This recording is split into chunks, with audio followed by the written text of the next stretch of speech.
Booyah! Welcome back, everybody. Another Tuesday night chat with the Muskrat, Mr. Creole catfishing. What's going on, my Cajun brother?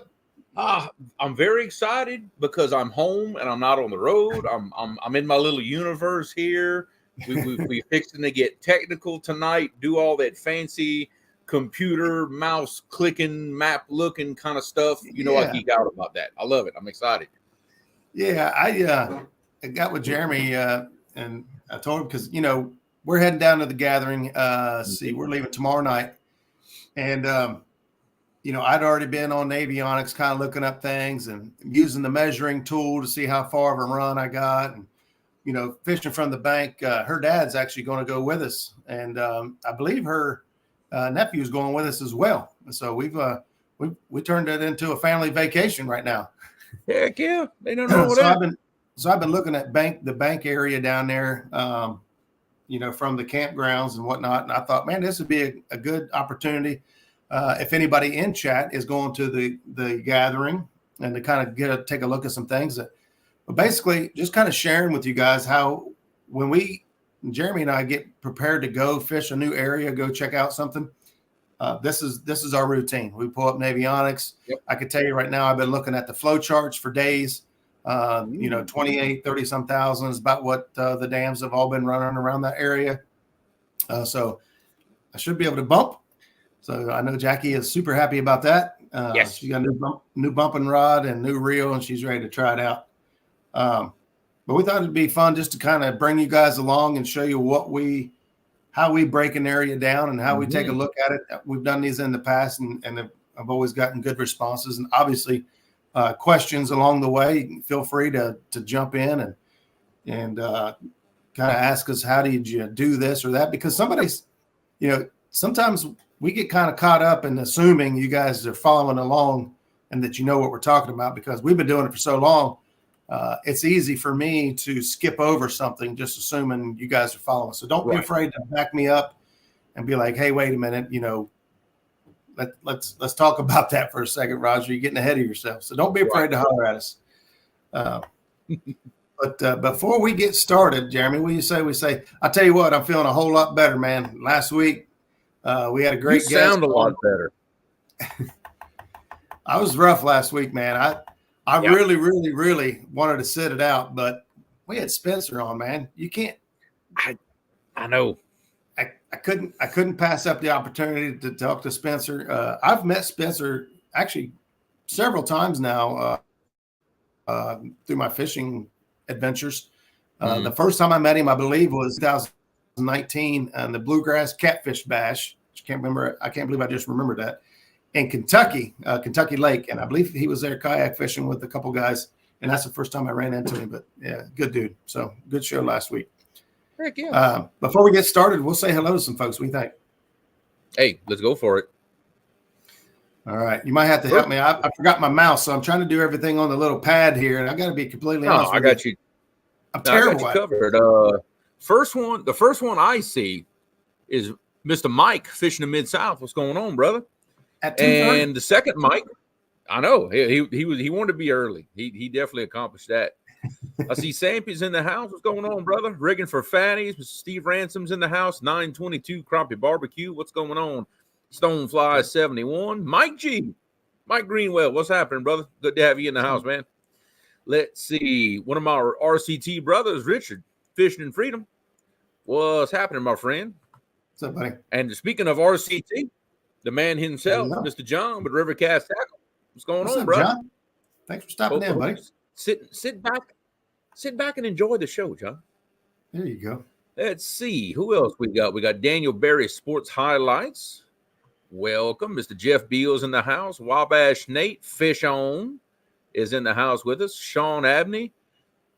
James Dadosh. What's going on, brother? My brother, he lives down south. I mean, he's even further south than I am, believe it or not. For those of you who didn't think that was even possible. I didn't know. Got Dan with Google. Hey, what's up, Dan? Yeah, there's a whole other like 2.5 hours south of me, believe it or not. I don't live in the ocean like what some people like to assume. This is Jamie. Dan with Overtime Outdoors. What's going on, Let's see. Annette's catfishing. Lance McCouguy. JR fishing. I know that's Richard. What's going on, brother? Say hi to Jamie for me. Yeah, hello. Catch. I keep wanting to say catfishing, but catch fish with us. Catch fish with us. What's up, guys? Good to have y'all in the house. River Rats Catfishing Club. Mr. Dave Garcher's in the house. Let's see. Catfish Hunters TV. What's going on, brother? Good to have you in here. Got QC Brian in the house. Benoit Fishing Outdoors. Welcome, ladies. Good to have y'all in the house. We got River Warriors in the house now. I know. There we go. What's up? I know. What's up, Skip? Mr. C. Ark himself. No, that's Skip. Let's see. Oh, Skip. I see. I'm all confused today. We got you. We got you, buddy. Don't pay no attention. Don't pay no attention to me. There's all right, Don Three Nights. There you go. Yeah, let's see. What is going on? Oh, Mama's checking in. She's keeping tabs. Mama's checking in. You better be on your best behavior. She's better be on your best behavior. Let's see. Going through. I don't want to miss. Yeah, somebody. Yeah, Mike Greenwell's already getting excited, and for good reason. Greg Burgess, what's going on, man? Good to have you in the house. War Pig Catfishing. There's the man himself. Daryl, Trophy Seekers Outdoors. You know, you couldn't say gathering 3 times without Daryl showing up. Right. The mastermind behind it all. Let's. Daryl volunteered to come on tonight if we needed him to, but to be honest with you, he's been on several shows, and at this point, either you're coming or you ain't. Right. So, either you're going to be there or you're not. All the information that could possibly be out there has been covered, I believe. And of course, if you guys do have any questions, feel free to ask. I think I've got a pretty good handle on what's going on down there. But if not, we can reach out and get an answer for you. You know how you can tell he's doing such a great job with all his promotion, because I live far away. I've never been, and I know I'm not going, but yet I still remember the name of the park that it's being held at. That should tell you how good a job Daryl's doing with this promotion, because even I can remember it.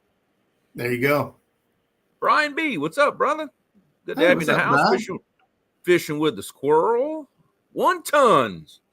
Bone peaches, brother. What's happening? Up, Art? Let's see. As my buddy Chris, Hooks and Hammocks, what's going on, man? Good to have you in the house. They are already down at Hickson, Tennessee. They're kicked back on the bank and enjoying themselves. I talked to them last night. They're getting a head start on you. Butterflies and Sunshine. Hello, Eddie Gross. Eddie Gross in the house. Let's see. I'm trying to get down this list, but it keeps on growing. Well, we got 67 folks in here already, 9 minutes in, so we're doing pretty good. Oh yeah, we're doing good. Let's see. I'm not seeing any new names. Everybody saying hi to each other. That's the etiquette. Yeah, that's right. There's my buddy Brian, Big Ranch Catfishing. Big Ranch, what's up, Brian? Hey, there's my buddy Jim, Buckeye Catfishing. Yeah. What's up, buddy? We got all like the buddies and the family and fellow pro staffers. Everybody's in the house. I love it. The thing is the longer we do this, the more brothers and buddies. We're coming. Oh, wait, we're already here. You're slackers. Yeah, you end up with lots of brothers and extended family by the time we do this. I'm gonna say no on that one, but you never know. Get back Daryl that one. I'm gonna say no. I'm gonna say that. I'm gonna say no. I know that in the years past we've had Joe Jellison from Chat Cats. He makes an appearance. He did last year, I believe. I know Steve is going this year. Steve Douglas, I know he's going. Steve was there last year, yeah. Yep, Steve Douglas showed up. We actually had Ray Ferguson was there last year as well. Him and Melissa was there. Oh, wow. Yep. Heck yeah. Well, believe it or not, I am to the bottom of the list of Chat. I have officially caught up with Chat, if you can even believe that. Well, it's hard to believe, but I'm going to take your word for it because it's just going to keep going. So. Yeah. Yep. Saturday, Gallipolis, who's going? War Pig. Bill, I'm going to the gathering, so I hate it. I absolutely hate that I have to miss Bank and Janet Fox's tournament this weekend. And it was tough to make the decision, but at the end of the day, it came down to a trip to Tennessee and seeing everybody I only get to see once a year, or participating in this. I went ahead and chose to travel and go to the gathering and see everybody. We'll have other tournaments up here with Bink and Janet, and it's this area here. It ends up being like it's just a big clique. There's just so many people in our community here that get together. So I know that Kevin Walters will have his Monster Catfishing Bash, I believe in September, October, and it's mostly going to be the same group of people. So I'll get the opportunity again to catch up with these folks in a few months. Whereas Tennessee here, I won't have this opportunity again until next year. So that was the method behind the madness, anyway. How I talked myself into going to the gathering, but it was tough telling Bink and Janet I wasn't going to make it. Tough. Yeah. But as a consolation prize, Daryl's already saying that, hey, he's going to be there. So, well, they had him parked right up front when you first came in, but we called and told them.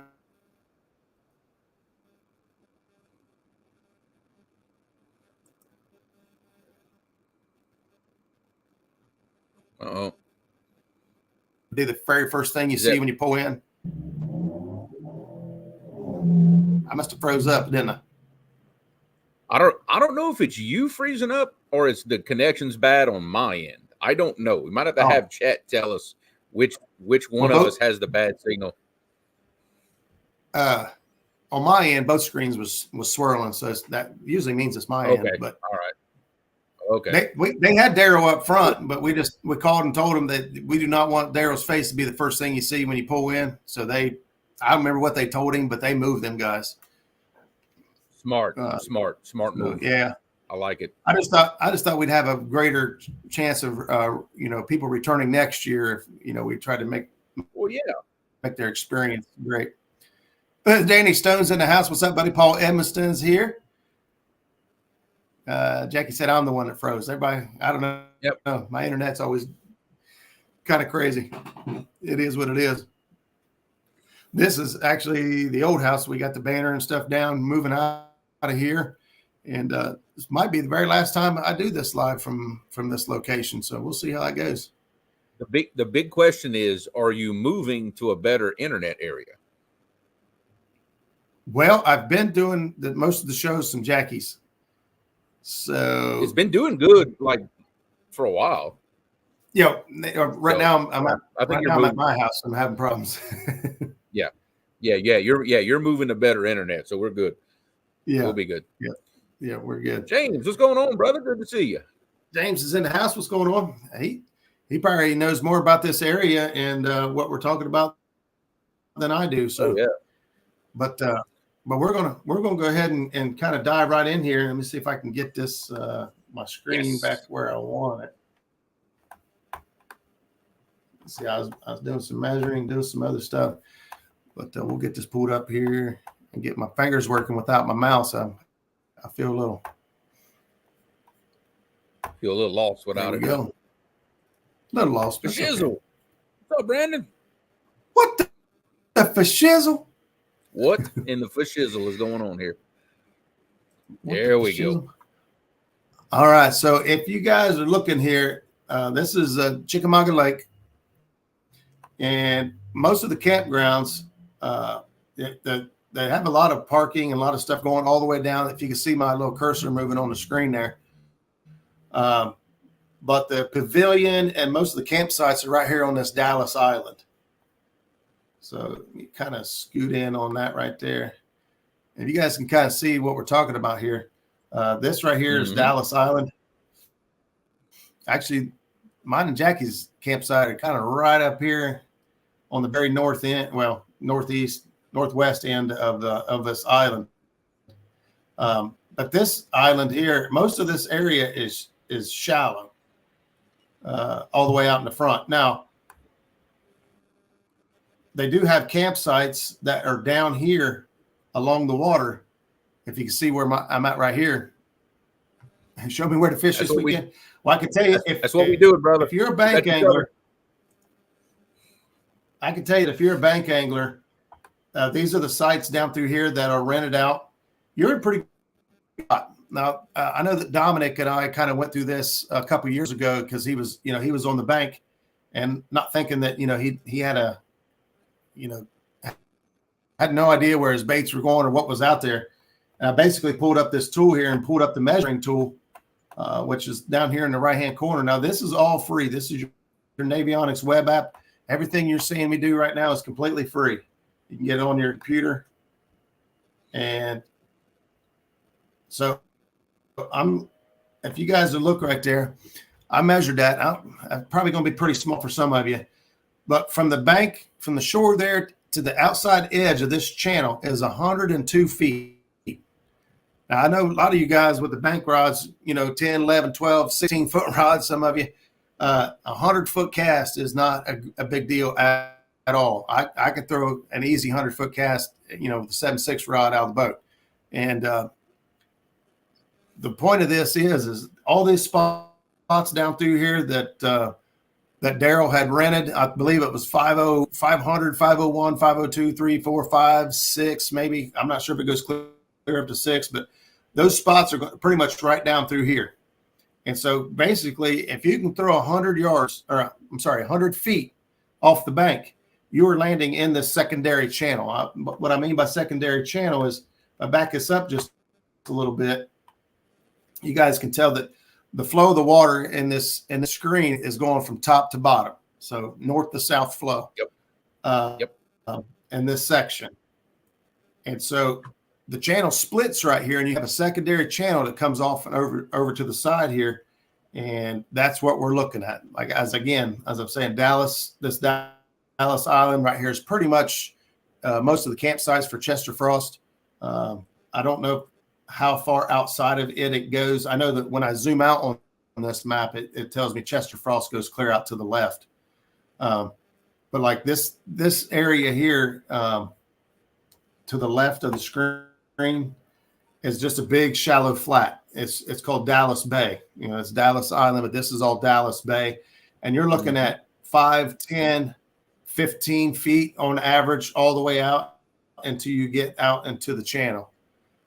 Which ain't bad. If you pay attention to, if you pay attention to a lot of what's going on right now, the water temperatures are pretty warm. I know down south they're starting to noodle.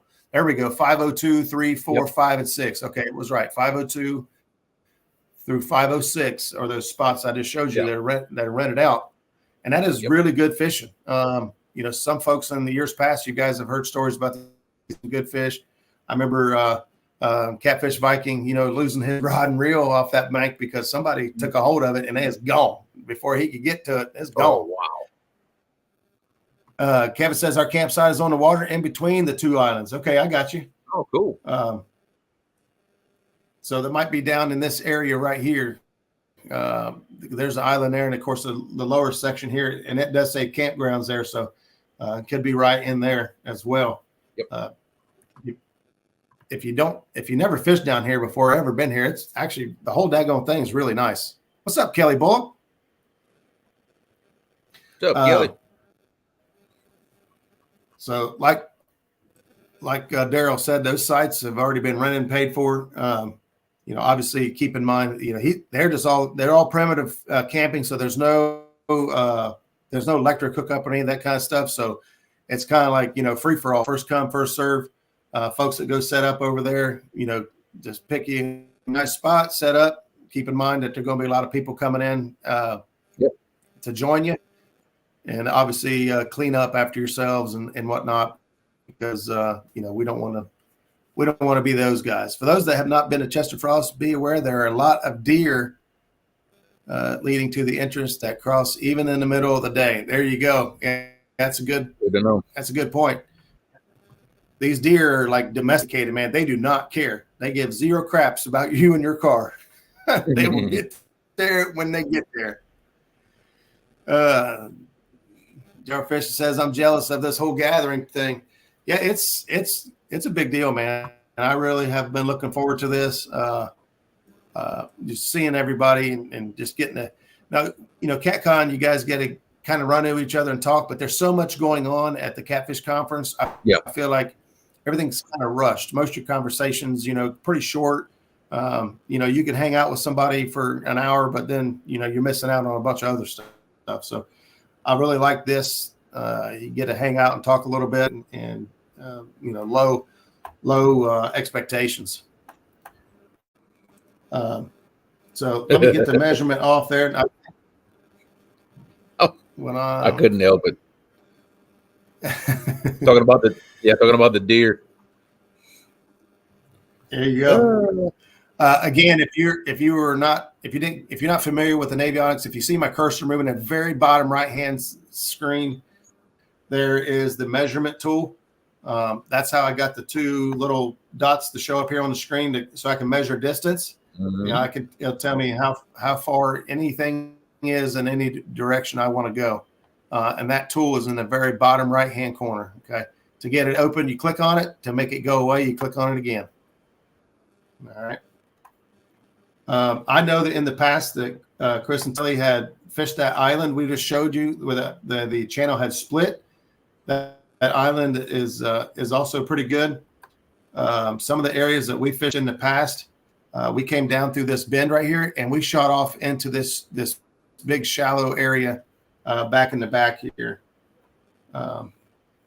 So we come off the main river channel, and we came down through this 15 to 25 foot of water, and we kind of just drug from the bottom of this clear back up to the top, and we caught fish the whole way. I don't remember exactly where I was at.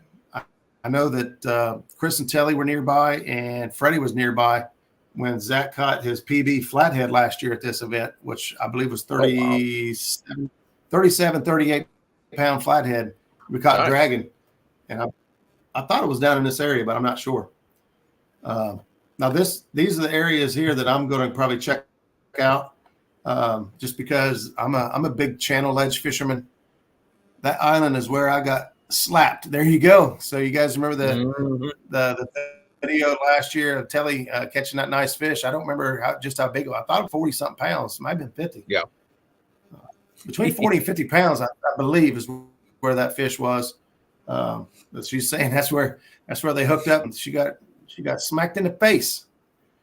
Me, I'm a river fisherman, so I kind of like to stick to the narrow stretches and flow and current. Yep. So I'm actually going to venture down and check this area here out, Pinch Point on the river.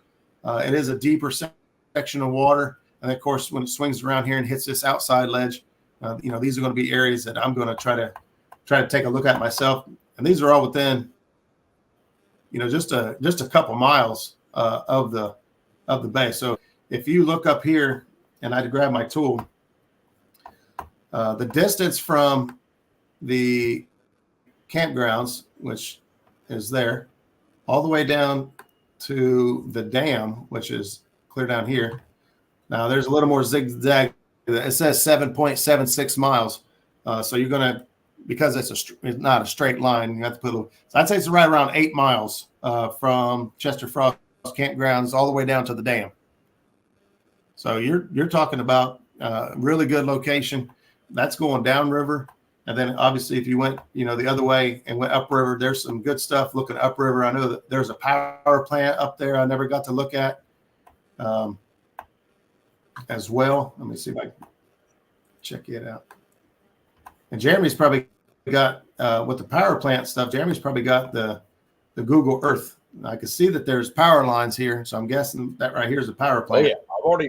I've already got Google Earth Pro pulled up my computer, and I'm kind of looking, just kind of looking at the area. Now, keep in mind, it's interesting for me because I've never been here before. I've never seen these waters, never been here before. And, even before the show, I was just kind of taking a look and seeing what was in the area, what's available, what everything looks like. And it very interesting area. The first thing I did was go downstream to see where Bobcat's bumping spot was. That's the first thing I went to see. And I found it. Well, it's 8 miles downriver, but you'd have to lock through. Now, I've never locked Yeah. through I don't think I've ever locked through on the Tennessee River. I've locked through about every lock on the Ohio River, at least a large stretch in my area. Right. In my opinion, I believe every lock is the same, but I have heard Bobcat say that lock is real slow, like half hour, 45 minutes to get through. So it takes a while. It would be a decision whether to grab the truck and go put the boat in below the dam or what. Right. I'm still waiting on my resources to tell me where the skipjack are, because we're going to be rolling in early Thursday. I've got some frozen skipjack to get me started, but I want to start out catching some fresh skipjack Thursday morning and then try to bump. That's my game plan. Yeah. Fresh bait is definitely the way to go. And just looking at the area on Google Earth, it really looks like you've got the opportunity to get in some shallow flats, especially really early in the morning, right at daylight, and probably go find some shad in some of these flats to go casting at, I believe. Yeah. I actually don't throw cast net much down here, and I don't know why, to be completely honest with you. I think what my problem is we don't have the population of skipjack. So anytime I get close to skipjack, I immediately try to get them first. Like, that's what I want for bait. I know shad do work and at different points in time, but I feel more comfortable in the winter time with shad than I do in these warmer waters. Now, I'm not sure what their water temperature is right now. I'm guessing it's hovering around 70, 74, maybe 75. Yeah. I don't know. Yep. Some of the YouTubers that have been putting out videos in this area very recently, seems like low 70s is kind of the average, 70, 72, 73, depending on exactly where they're located at. There you go. Yeah, Catfish Hunter says the skips have been tough this year, which I keep hearing that. That's why it's got me almost 80 degrees. These fish are going to be spawning. Send Chris the link, and we can show you the community fish area if you want. Oh yeah, that'd be great. Let me grab my phone real quick. It's only 195 miles away from us. Jamie and Richard, you guys travel more than anybody I know. I don't know what you guys, if you're leasing or buying your vehicle, but you're putting a lot of miles on it. Oh, yeah. Palmetto said he needs a link to the bait. A what? Palmetto said he needs a link. Yeah, he needs a link to the bait. Well, I know Daryl said he's going to have some frozen skipjack there that these guys have been catching and freezing. So I know that there'll be frozen available, and I'm not too bougie to use some frozen, but I would most definitely prefer to have fresh. Oh yeah, because look, when the bite is tough, fresh bait can make the difference between catching 3 or 4 fish or going home with the skunk still in the boat. Yeah. All right, Telly. I sent Chris the link for that. Now, I know that they've been catching some skipjack at Watts Bar, which, Watts Bar could be, I can make that stop there on the way down if I need to. I've seen some guys and seen some videos where, some nice, the thing is the skipjack that these guys seem to be catching right now are really big, 2-3 pounders. Yeah, that's good. Yeah. So, that makes some big baits, and you know me, I like big baits and I cannot lie. I know. Oh, I know. Other natural baits work on this area. They don't just eat skips. Yeah, I know it. I know that wholeheartedly. Like deep down inside, I know that. But when I get close to skipjack, because I don't get to use them that often, just slap blues on carp all week. There you go. When water gets over 70, around 75 degrees, carp is one of my favorite baits, especially the common carp. I don't know, there's quailback suckers, and there's a lot of suckers get confused as carp, but if you get a good common carp, it's got some orange on him, that sucker will bleed way better than any other. I'm telling you, if you cut a common carp up and bag him up, which is what I like to do, I like to cut it all up, put in a Ziploc bag. Oh, look at that. They are live at the spot. How you like that? You don't get any better than that. You guys, this is the road that brings you in across the little causeway area. Yep. And you're gonna come right through here. As you get up, just as you're starting to go up that hill, you'll turn in and you come down here. And these are the campsites that Daryl's rented. There is a lot of area here. Yep. And it even goes down. I mean, you probably can't camp down there, but there's another area down there that you could fish from. But you can fit a lot of bank fisher people right through here. I'm telling you, and you guys have known because you've been there now a couple, the last 2 years as well. When you pull in down here, you'll know that you're in the right spot because that bank will be completely lined up with 10, 11, 12-foot rods. And you'll know you found the gathering. Something else that I kind of wanted to point out was I'm using the camp's Wi-Fi right now. Really? Yep. Wow, that is really good. They have some pretty good Wi-Fi. Huh. That I did not know. But yeah, and I know I saw where you were measuring on Navionics, and you're 100% correct. That channel ledge is not very far off this bank. Yeah, it's right at about 100 feet. So, and this island, this submerged island that Telly and I love to drag so much, is straight out there, not very far, and it runs all the way to that point out there, or almost all the way to that point, and that's called Pinky's Point. And there's like a 70-foot hole out there, 75-foot hole. Yep. Yeah, right where it pitches down over there. If you go off that point over to the left, that's Wolf Teaver. That's where you guys were dragging and met us last year. Okay. That's back there at Wolf Teaver. I got you. That'd be where Zekai is flatty then. Yes. And then I don't know if you're going to be able to see him or not, but I don't want to get too close to those people over there. But that direction over there is where the power plant is.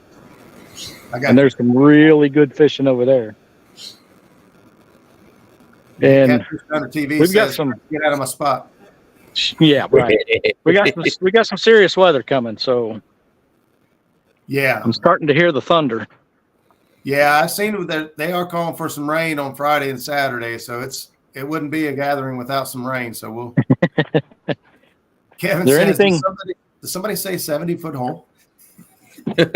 Yeah. It's got a detection.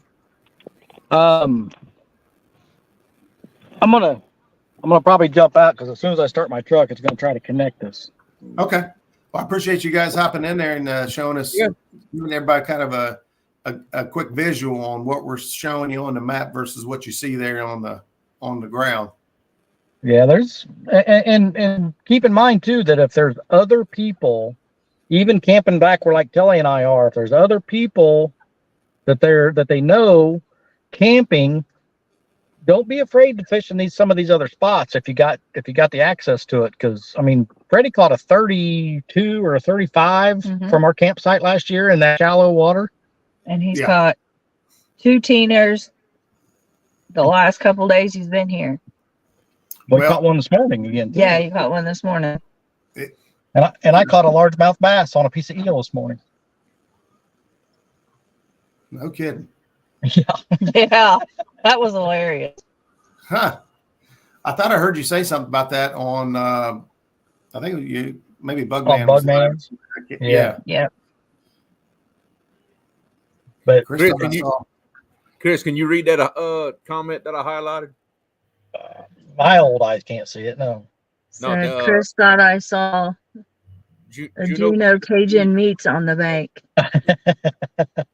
Hey, we cooked some of Kenny's homemade sausage this morning for breakfast with eggs. We had a breakfast skillet this morning with it. And I just want to say one word. Yum. I know that Dad makes. When Dad decided to get into the sausage making world, I was not complaining at all. He got it right. Yep, we brought some of that with us until he fried it up this morning, and it was good. Heck yeah. All right, well, let you get back to your show, and we'll leave you guys alone. We'll Bye, be in buddy. chat. Thank you, guys. See you guys later. All Jeremy, right. what do you got for us on Google Earth there? I got all kinds of stuff for us on Google Earth.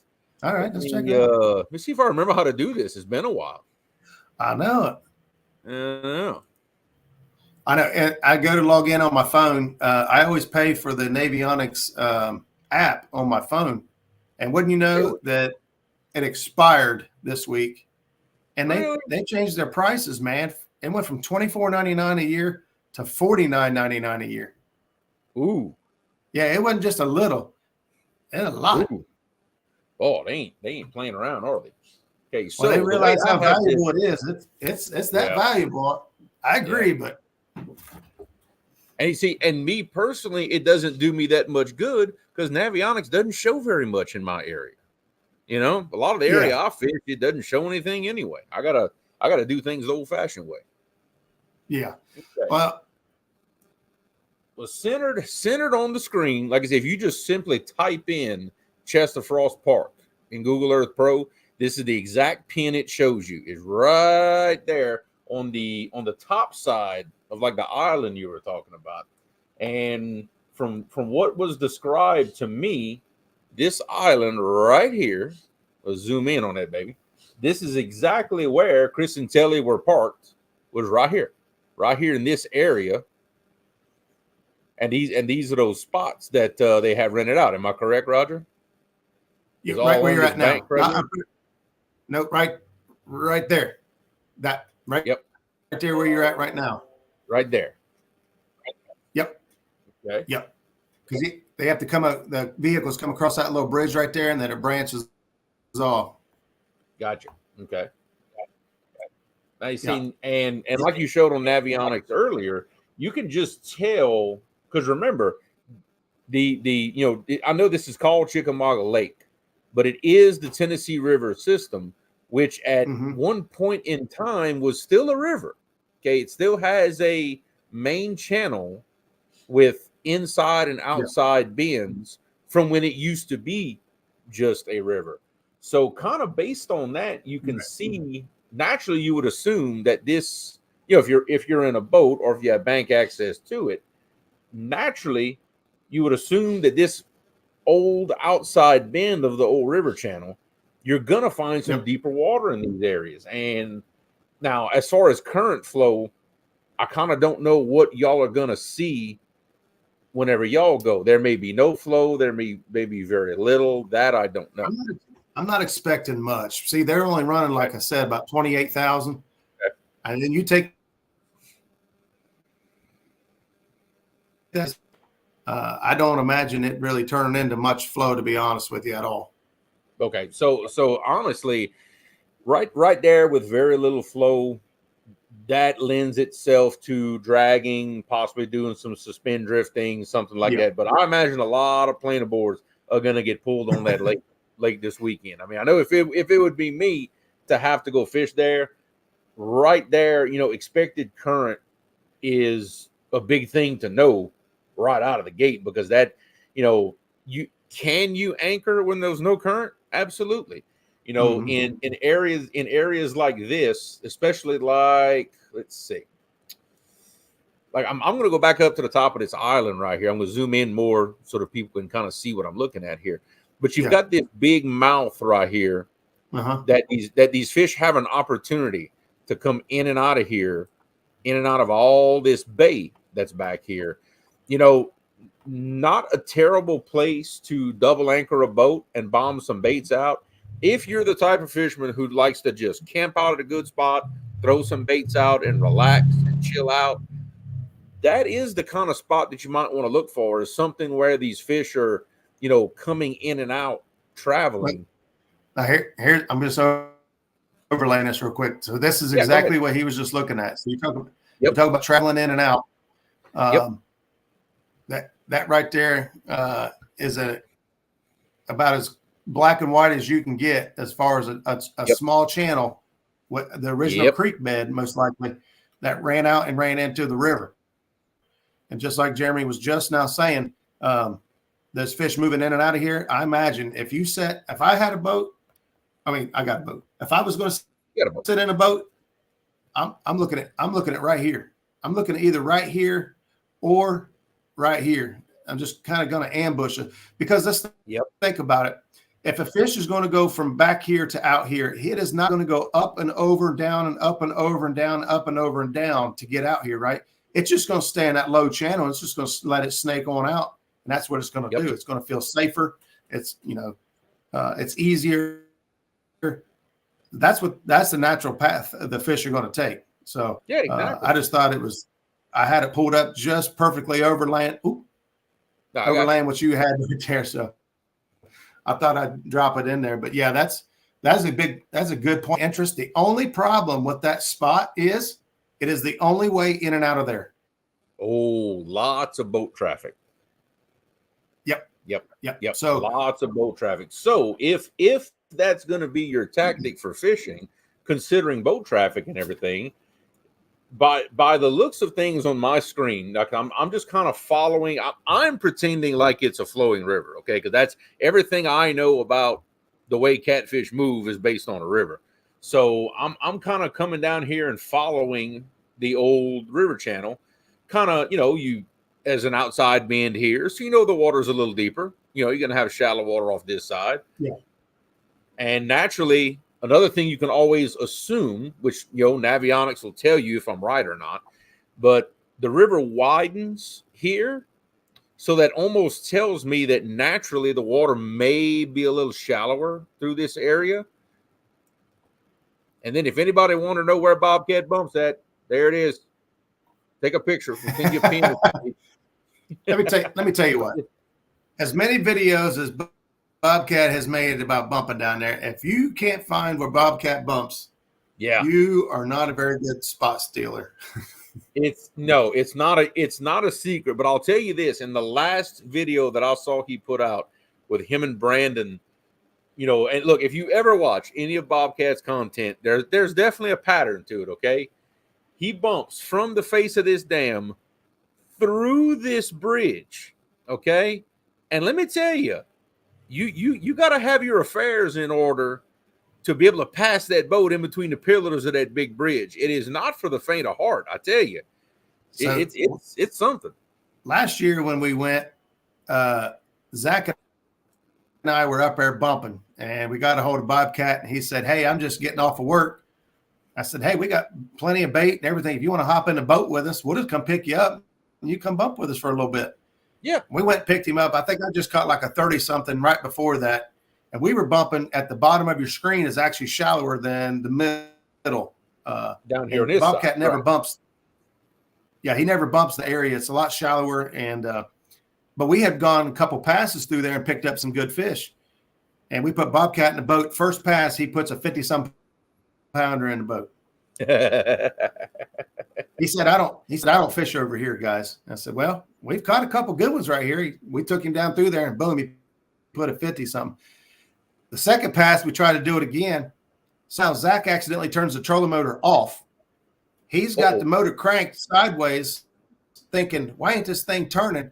And we're coming beelining straight for the concrete pillars, and they're surrounded by metal. And they have big bolts. If you look at it here on the 3D view, I love that Google Earth Pro does this now. Whenever you zoom into an area, it gives you more of a 3D layout of it. It's a new feature, and I love it. But guys, you can see exactly what that looks right like. That one right there, that's the one we almost hit. We tried to go.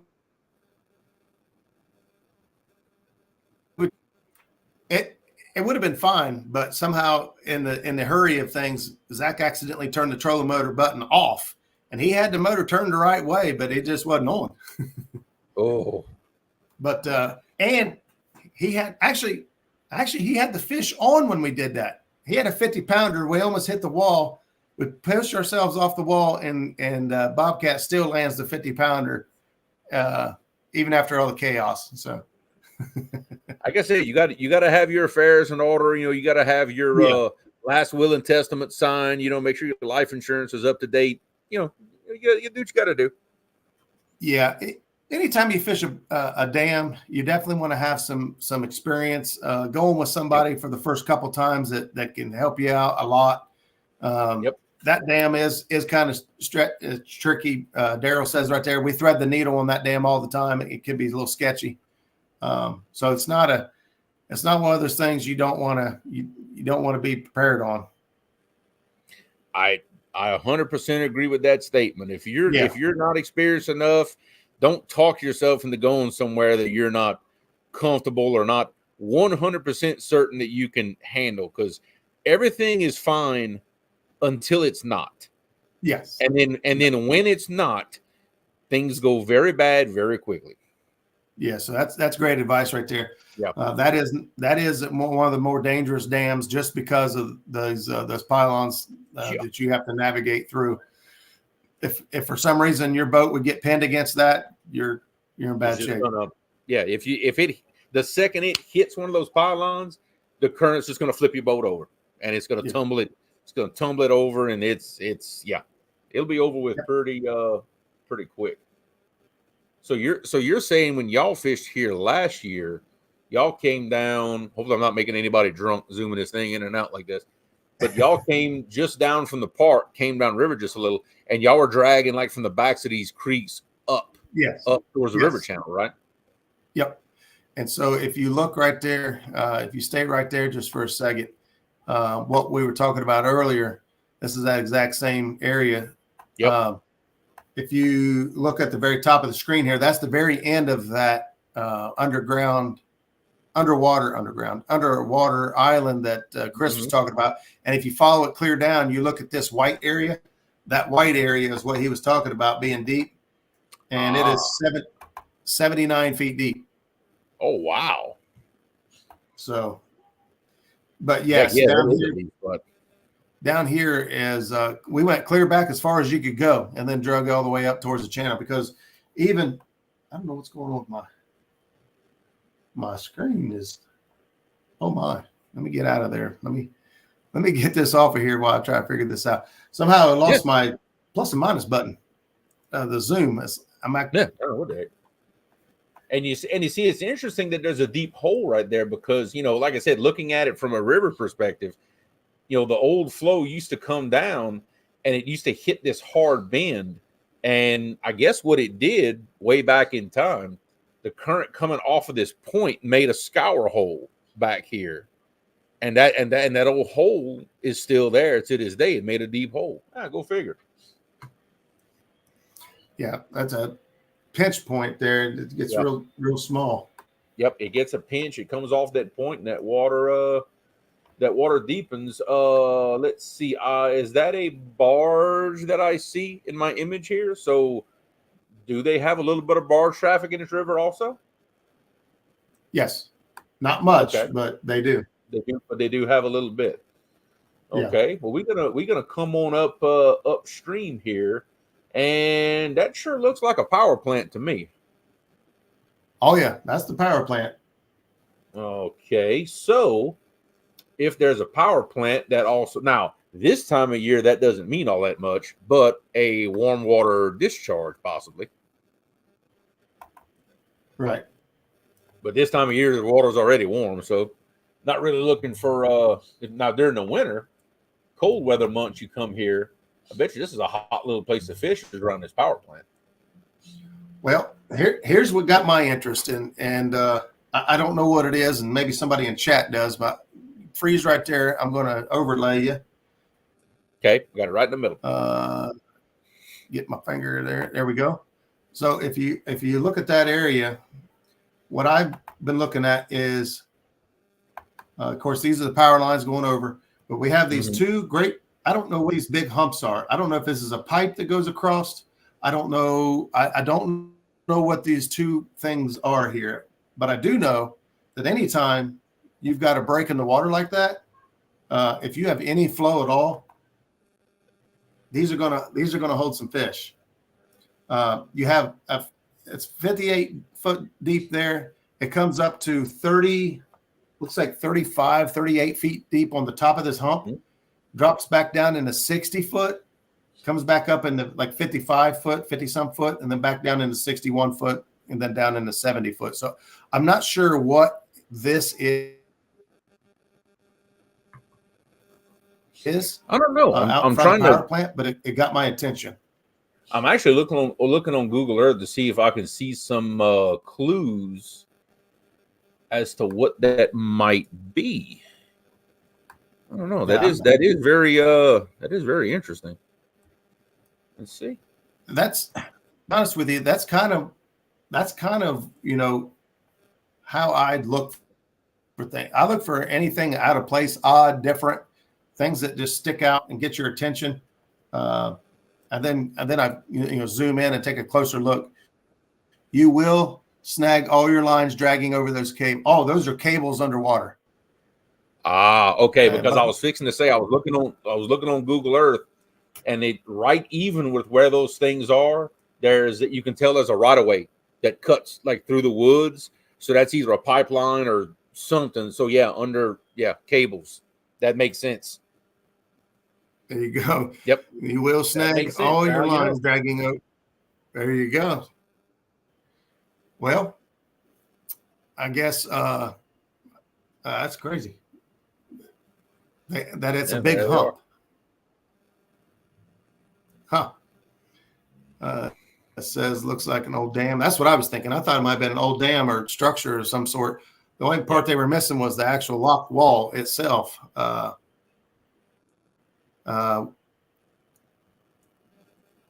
plant you at? We're at Chickamauga. We're about 10 miles. At this point here, we're probably 10, 12 miles above Chickamauga Dam.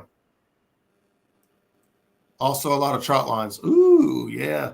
Trot lines and power lines or cables. That does not sound like a lot of fun. Yeah, I found out the hard way a while back about my episode was with a gill net. You can drag baits through almost anything, but you cannot drag baits and planer boards through a gill net. I found out. Yeah. Nothing survives that. If you guys aren't familiar with Navionics, every so often you'll see these little red fish symbols. And if you click on the fish symbol and then go over to the question mark, it will give you details. Yeah. Well, that one didn't. Yeah, not that one. That one made me look silly. Creek ledge to main channel. So somebody has marked this as a fishing hotspot for some reason. I know that on the app, it'll actually tell you the date at which this was, but I don't see the date here. So, but anytime you see these little red dots on here, people would mark them as good fishing spots. You can always take a look at them, and sometimes it'll give you a little bit more details as to what it is. Some guys even go on there and post like giant, catfish caught in 2019 or whatever, Yeah, they'll put something crazy. Now, what's interesting is even though in my area Navionics doesn't show any contour lines or anything, I still have those little informational things like what you're talking about. I even found an old sunken barge in my river that I did not know was there. I knew one was there. I didn't know there was another one 300 feet down. But thanks to Navionics, I found it, and I actually found it on my sonar. What's up, Bernie Brown? You're welcome anytime, man. What's up, Ernie? Heck yeah. We'll just put Ernie on the boat. And as long as you hide the Bubba knives away from Ernie, he's good to go. Yeah. Just got to feed him. Be all right.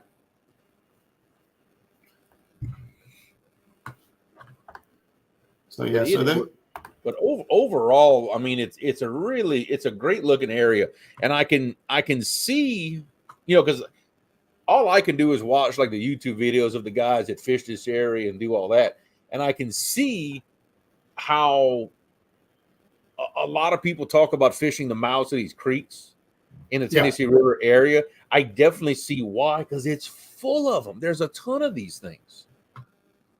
Yeah, absolutely. like we was talking earlier, I think it was this side here that they said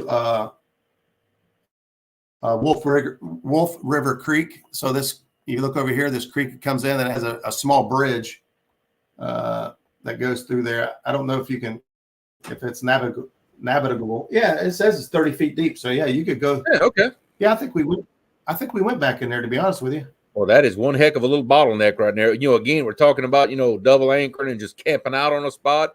Man, that little bottleneck under that bridge. Yeah. Woo, baby. That'd be a sweet little spot. Yeah, this is a lot of real estate back in here. You're talking the channel starting out is like 30 some feet deep, 20 some feet deep, and it kind of just gradually drops, from the 20s into the teens back here. That's a lot of real estate. Wow.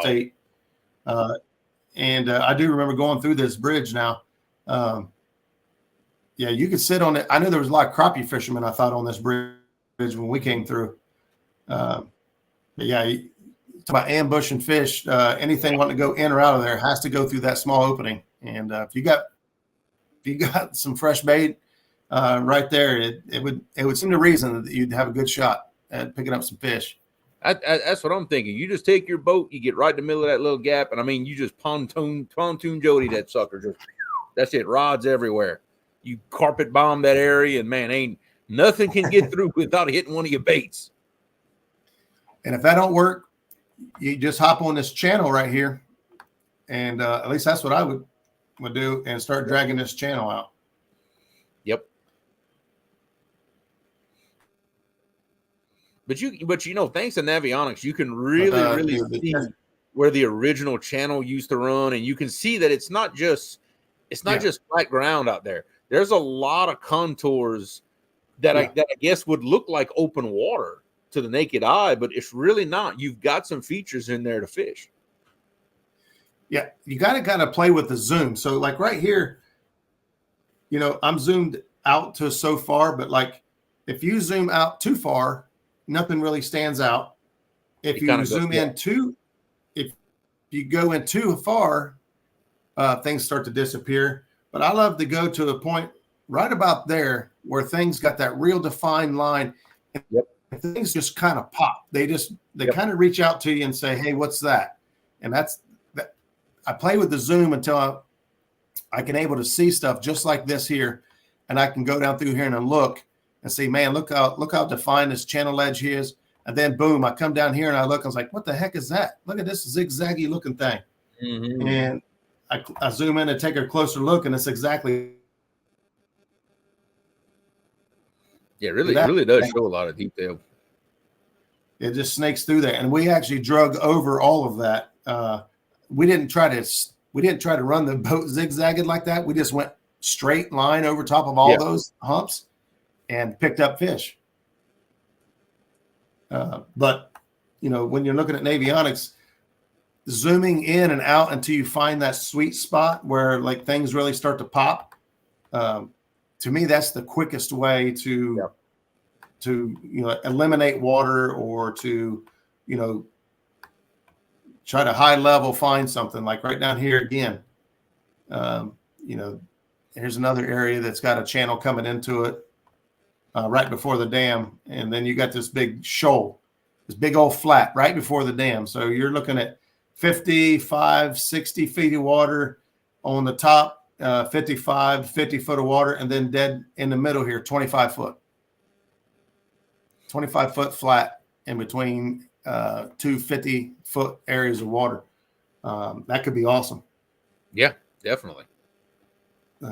So it was interesting for me because I got a good lesson in Navionics and in how to utilize Navionics when dragging from Chris on a lake right here close to my house that I've never drug baits in before. And it was interesting seeing technically part of my home waters through somebody else's eyes and learning the technique of like, hey, like if you're targeting fish for dragging, this is kind of what you look for. And this is how you see it on the map. And this is how you quickly pick your spots. And that translated into going out on the water and him showing me, okay. And he also showed me in person how to set a I'm gonna say set a path on my Tarova Yeah. I know another name for it. Lay a track. Yeah, lay a track. There you go. That's what Yeah. I was looking for. And we actually did that dragging that last day they were here. We laid a couple of tracks, and he showed me how to do it and all the little ins and outs. And it's awesome to learn something right there on the boat with somebody who's done it before. It's great. It does make things. It makes life a lot easier and that's the beauty of our community is we have people all over the place that do all kinds of different things that can teach each other how to do new and exciting things. For me, coming down to fish in your area, fishing the Mississippi, the crazy currents and those crazy depths, I wouldn't know what to do with 120 foot of water. Yeah. But you're gonna, you'd be able to walk me through it and show me how. And so that's the cool thing about having this platform to share. Oh yeah, and you see, and Chris and Freddie and him got to see some of that. We didn't get to go into Mississippi itself because the river was high and logs and everything else. But I still got to show them some of that big stuff that we fish on the Atchafalaya River, and even got to take them bumping down the main channel. To really, on a nice straight path, but in some deeper water, and kind of let them get a feel for everything. And I was showing them what I see on the sonar and what I'm picking out. The only difference is our contours are just more extreme than what most people are used to. I'm still fishing the same features that everybody else does. I fish ledges, I fish holes, I fish drop-offs, things like that. Just mine are bigger. That's really the only difference. You're not looking for a 5 foot or 10 foot ledge. I fish 40, 50 foot ledges. It's the only difference. But what I see is what everybody else sees, and what everybody else looks for is just, the side. It's bigger river, bigger features. That's all it is. That's it. Everything's just exaggerated. Yeah, that's it. Everything is, even the people that fish there tend to be a little exaggerated. That's how it goes. Maybe a little. There you go. Yeah, maybe. Good. Jackie beat me to it. Benoit says, future dreams of retiring to Tennessee, homesteading and fishing. And Jackie said, it's our 13-year goal. These kids are old enough. That's a good we're plan. Out of here. Although I don't know if we're going to Tennessee. I'm pretty partial to Alabama. I still say Rogersville has a ring to it that it does, doesn't it? It does. It just sounds like a place I should be. It kind of does, doesn't it? And you'd be a little closer to me, a little bit. I think I'm like 5 hours, I believe, from there. It'd be doable. Yeah. Aaron's in the house. Thanks for stopping in, buddy. He said that Chickamauga is his favorite lake on the Tennessee River chain. So I know he's been out there fishing some tournaments. I know they just fished one against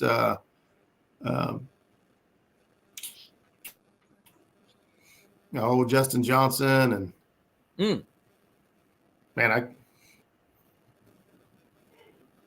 Ryan Bortz. Good Lord, I could not get his name out fast enough. Ryan Bortz. I know those guys just had a big tournament down there, and everybody seemed to put out some good content and some videos off of that. So there you go. Don't tempt us. No, the hole in the hole. Yeah, you gotta, just like these holes here. I'm looking at 70 some foot of water, but inside that hole there's going to be another hole. Right. And like Ted has taught us in the past, if you're actually scanning through that big hole, you're going to have little pockets and little things like that within that. And then on top of that, there may be some old logs or old something, actual structure laying in the bottom of that thing. Well, there's your 3 elements, like what Ted's taught us so many times. Yep. Absolutely. See, I do. I pay attention. I do. Man, it's after 9 o'clock already. It is. I know. Time flies when you're having fun. I do. I get excited talking about this stuff. Just kind of, pointing out some of the stuff, and it's even more exciting to me and a couple other folks here in chat that are actually going to go down there and fish this water this week. They were calling for some rain, but hopefully I don't think we've had a gathering yet that didn't have some rain. So That's all it's been doing everywhere is raining lately. Yeah. Anyway. Yeah. So we're going to make the best out of it and try to put some fish in the boat. And Jackie is on the hunt. So she has 2 goals. One, catch a fish bumping, because she's got that new bumping rod and bumping reel. And she watches enough Bobcat videos. She thinks, why can't I, Roger, why can't you catch fish like that? So I don't know. But what just to be curious, what bumping rod and reel did she get? Just to be curious. She has the Shattercat bumping rod, and she's using the Akuma Convector line counter reel. Same. I have 2 of those. I love those reels. I'm running the red Anvil bumping rod, and I paired it with my Ancient Mariner Ocean Tycoon. Yes, another one of my favorites. So I like it. That's what I'm bumping with, and that's what she's bumping with. So we'll see what happens. I couldn't ignore this. I couldn't help it. Oh, I saw his short earlier. That is freaking hilarious. You walking 2 pigs. I don't know. Mobile bacon. There you go. They are a fascinating animal. You know what I mean? You could put an apple in their mouth and they make bacon. You just point and you tell the kids, look, that's where bacon comes from. Right there. Yeah, well, ours would probably take off screaming. He he's good with a chicken nugget. That's about as far as the only amount of meat we can get him to eat right now. We can fix that. So yeah, that's it. Well, guys, make sure you keep your bell notifications on. I'm sure at some point we'll probably go live. I don't know who all we got in the boat and what days. So it'll depend on that. Depending on what the crowd is, whether we want to be on camera or not. But make sure you got your bell notifications on. If you're down that way, make sure you stop and see us and say hello. If we don't catch you in the campgrounds or out on the water between now and then, we'll see everybody on Saturday at the gathering. And we're looking forward to it. Can't wait. And that's about all I got. Next week, we are going to be talking about the kids tournament coming up. So we are less than a month away from the Catfishing for Kids tournament. And we've got some cool people that have thrown in some donations to try to make the event fun for the kids. Right now, we're just we're lacking kids. We need kids for this event. So we're going to be on a big push here the next couple of weeks to try to get some kids signed up and make sure we have some fun with this thing, as we always do. Does anyone have any issues not holding enough line on the convectors? Curtis, I've got 2 of them. And look, I'll bump in some deep water. Both my convectors and what I do, the way I set up my reels, I put 2 wraps of electrical tape on the spool, and I put braids straight on. I don't use any mono backer, nothing like that. I can put exactly 150 yards of 65-pound braid on both my reels. For me, if I've got that much line out, I'm good. You know, that's plenty enough capacity for me. If the way you're bumping that you need more than 150 yards, then by all means. But I know on mine, 150 yards, 65-pound braid. That's exactly what, and that's not overfilling the spool to any point. That's just a good full spool. Right. But if you're using bigger braid than that, you're gonna get less line. I don't remember if we ran 65 or 80. For us on the Ohio, we don't have as much flow. So I actually normally run 80 because it's thicker and it actually does get a little more resistance and does allow my bait to pull out a little bit better than 65, bearing the line capacity. So it really just kind of depends on what's good for you. But like Jeremy just said, 150 yards of 65-pound braid, that's a pretty good chunk of line. So normally when I'm bumping in my boat, I'm no more than about 200 feet on my line counter. I don't have any more than 200 feet of line out at any given time. The way I bump, I tend to use a little heavier weight and keep my rig a little closer to me than some people. But normally that's 200 at the most. If I have that much line out, I'm putting a little more weight and I'm getting my rig closer to me. That's me. That's the way we do it. Yeah, that's. I'll say that real quickly. Kelly popped in, says we're still looking for new spotlights for the show. Yes. So it's a feature we really enjoy doing. Here's what I'll say about it. I wish I'd said it earlier in the show. Is I really enjoy seeing different folks in our community. Like last week or the week before, we had was it Maryland? I believe it was fishing in Maryland, and they had a lot of different species and a lot of different cool fish and stuff, and just kind of showed a little bit more about them. I really, really enjoyed that. I would love to see and know a little bit more about you guys in chat. So maybe you don't have the 70 and 80 pound fish. That is a-okay. Show us what you're working with and where you're from, even if it's other species of fish.